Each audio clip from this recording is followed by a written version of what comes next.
le monde, bienvenue sur ma chaîne YouTube. Comment est-ce que vous allez les amis? J'espère que vous allez très bien parce que moi de mon côté je vais très bien comme d'habitude. Bienvenue dans ce nouvel épisode de Vie de jeune. Alors avant toute chose de la famille, comme vous pouvez le constater, aujourd'hui nous avons un invité. Can somebody make a joyful noise? Aujourd'hui nous avons un invité et ce n'est personne d'autre que ce gentleman. Cet homme que vous voyez ici présentement qui est mon époux. En tout cas, je vais le laisser le soin de se présenter avant que nous ne continuions. Please, can you introduce yourself? Bonjour à tout le monde. En fait, je suis content d'être dans ce programme ce matin. Moi, c'est le pasteur Abba Valérie et vraiment content d'être dans ce programme de vie de jeûne. J'espère que ce que nous allons contribuer va apporter un plus dans vos vies. Merci. Alors les amis, aujourd'hui dans Vie de jeûne, nous avons, comme vous avez entendu, le pasteur Abba Valérie qui est là aujourd'hui, mon mari, ok? Et nous allons parler aujourd'hui de faut-il se marier par révélation, par prophétie ou alors par amour dans le milieu chrétien de nos jours. C'est ça que nous allons partager et comme vous savez bien sûr, vous pouvez également entre-temps laisser ce que vous pensez au niveau des commentaires. Partageons ensemble et commençons ce programme. Alors, pasteur, let me address you as a pastor. Alors, pasteur, il y a des gens là dehors qui, même pas que les gens là dehors, dans le milieu chrétien, il y a certaines personnes qui se retrouvent dans des situations où, par exemple, la sœur va se retrouver dans une situation où un frère va venir lui dire que vraiment, j'ai eu la révélation que tu es ma femme. Dieu m'a dit que tu es ma femme. Ou alors, elle va aller dans un programme et puis l'homme de Dieu va lui dire que I prophesy in your life. Je prophétise dans ta vie. J'ai vu le frère tel, il est ton mari, c'est lui que tu dois épouser. Et entre-temps, la sœur, elle est de son côté. Elle ne sait pas quoi faire, par exemple. Elle est confuse, par exemple. Et peut-être même entre-temps, quand elle regarde la personne qui est venue lui dire que Dieu m'a dit, ou alors la personne que l'homme de Dieu lui a dit que c'est Dieu a dit que c'est ton mari, elle n'a pas de ressentiment pour cette personne-là. Et elle se retrouve dans une situation pareille, à une sœur pareille, dans une situation pareille. Qu'est-ce qu'elle doit faire? Qu'est-ce que vous pensez qu'elle doit faire? Est-ce que c'est déjà d'abord la bonne approche même déjà? Bon, si je veux aborder ce sujet, je vais dire, bon, en fait, quand on comprend déjà Dieu là, ça fait ça compliqué parce que on ne questionne pas Dieu. Donc, quand quelqu'un vient avec quelque chose, il vous dit que c'est Dieu qui m'a dit, ça rend la chose compliquée. Donc, je vais même déjà commencer par dire que frère, vraiment, si même Dieu t'a dit,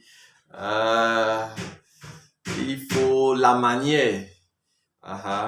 Mais, dans tous les cas, ce que moi je veux dire à vous qui m'écoutez ce moment, c'est que pour qu'on puisse entrer dans le mariage, commencer pour parler par rapport au mariage, il y a deux choses qui sont capitales. Il faut la volonté de Dieu, premièrement, et deuxièmement, il faut de l'amour. Donc, je vous dis encore, ces deux choses sont incontournables. Donc, oui. Ok, pasteur. Ok, attends, je te demande. Par exemple, le cas, comme j'ai cité le cas de la sœur là, entre-temps, on lui dit que bon voilà, on lui a dit que c'est Dieu qui a dit. Mais entre-temps, il n'y a pas l'amour. Dans son cas, par exemple, un cas par exemple comme celui-là, qu'est-ce que tu dois faire? Qu'est-ce que la sœur doit faire? Si même le monsieur vient, il dit que c'est Dieu qui m'a dit, il faut aussi que Dieu dise à la sœur. Amen. Ça, c'est la première chose. Yes. Et même lorsque Dieu dit à la sœur, vraiment, la fête du mariage, on ne se précipite pas parce que c'est pour la vie. Ça veut dire que même si c'est Dieu qui a parlé, parce que il y a aussi le soi et beaucoup d'autres voix qui sont confus pour dire que c'est la voix de Dieu. Donc, même lorsque vous pensez que c'est Dieu qui a dit, il faut aussi attendre que l'amour naisse dans le cœur de chacun de vous. Oui, il faut attendre que l'amour naisse. Donc, si nous comprenons bien, donc, tu es en train d'essayer de dire que si, par exemple, le frère vient dire que ok, Dieu lui a dit, et qu'il savait qu'effectivement, Dieu lui a dit que c'est vraiment la volonté de Dieu. Donc, là, ce qui doit se passer, alors, ce que le frère est censé faire, c'est de donner le temps à cette sœur-là de prier et de lui permettre à ce que déjà, premièrement, Dieu lui dise aussi et que deuxièmement, Dieu fait en sorte que l'amour naisse dans son cœur. Exactement, parce que le frère dit que Dieu l'a dit, mais il veut s'engager avec la sœur. La sœur a besoin d'être assurée aussi que Dieu l'a dit. Et qu'en est-il donc? Parce qu'il y a des situations où il y a des gens, on les a dit que Dieu les a dit, on les a mis la pression, au point où ils ont fini par entrer dans ce mariage juste à cause de la pression.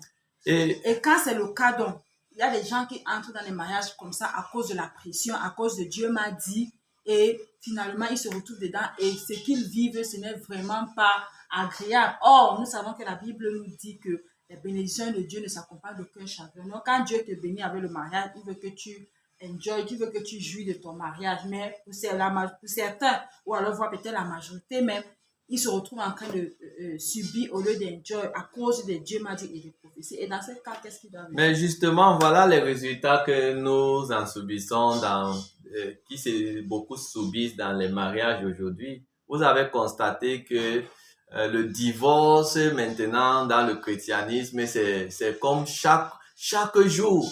Aujourd'hui, ils se marient, après 1 mois, 2 mois, ils se divorcent.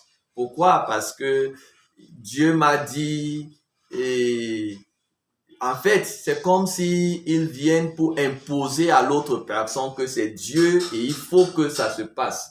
Mais nous savons tous que la fondation d'un mariage, il faut la volonté de Dieu. Et la volonté de Dieu, pas seulement de celui qui vient dire Dieu m'a dit, mais il faut que cette personne, l'autre personne aussi, puisse être sûr et certain que c'est la volonté de Dieu. Et deuxièmement, la fondation du mariage aussi doit être l'amour. Ça doit être réciproque.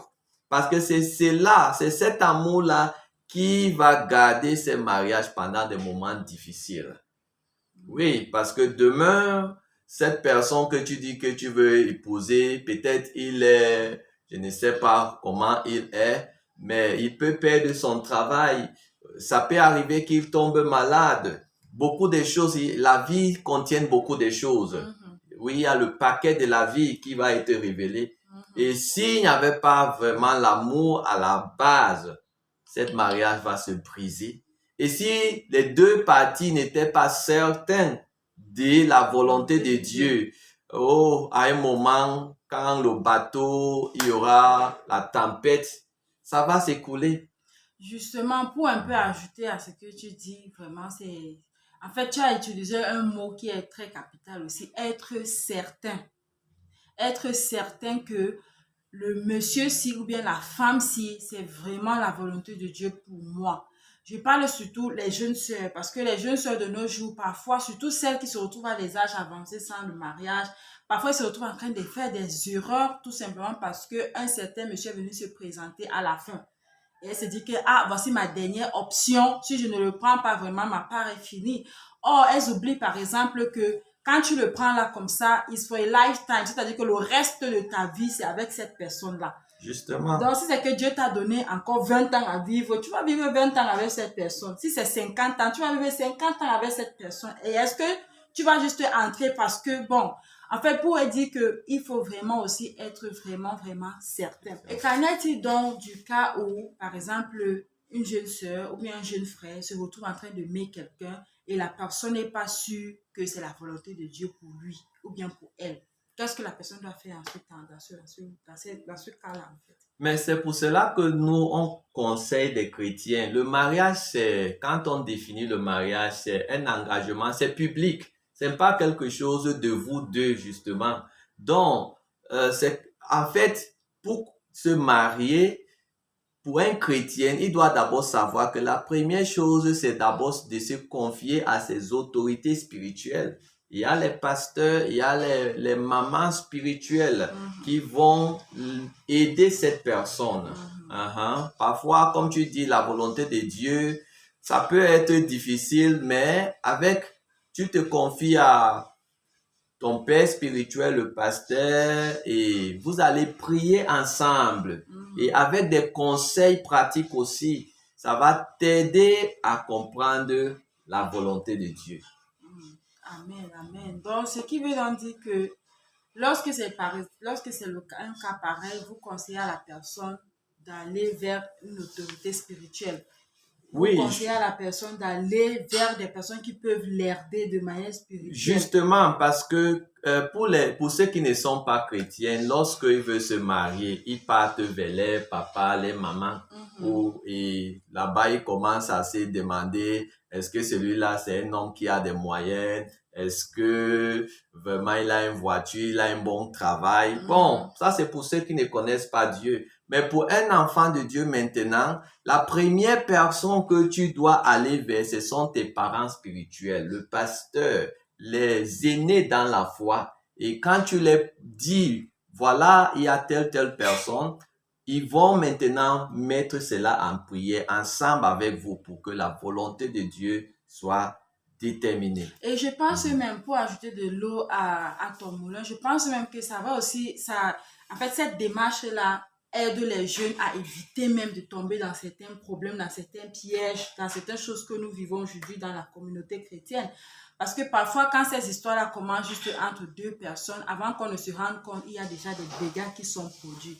Or, lorsque c'est dès le départ, c'est connu d'une autorité, c'est connu peut-être d'un pasteur ou bien d'un dirigeant ou bien en fait, de quelqu'un mature dans la foi, de quelqu'un d'une autorité dans la foi, ça aide même le jeune couple ou bien les jeunes personnes qui veulent s'engager eux-mêmes à rester sur la droite ligne qu'il faut en fait pour les fiançailles et pour le mariage selon la parole de Dieu. Donc, voilà, vraiment, je crois que nous avons vraiment été bénis aujourd'hui. Merci encore pour ta présence. Merci encore pour votre présence. Les amis, laissez au niveau des commentaires si vous aimeriez revoir ce visage ici sur cette chaîne YouTube. Je crois que vous avez été bénis par cet épisode de Vie de Jeunes, les amis.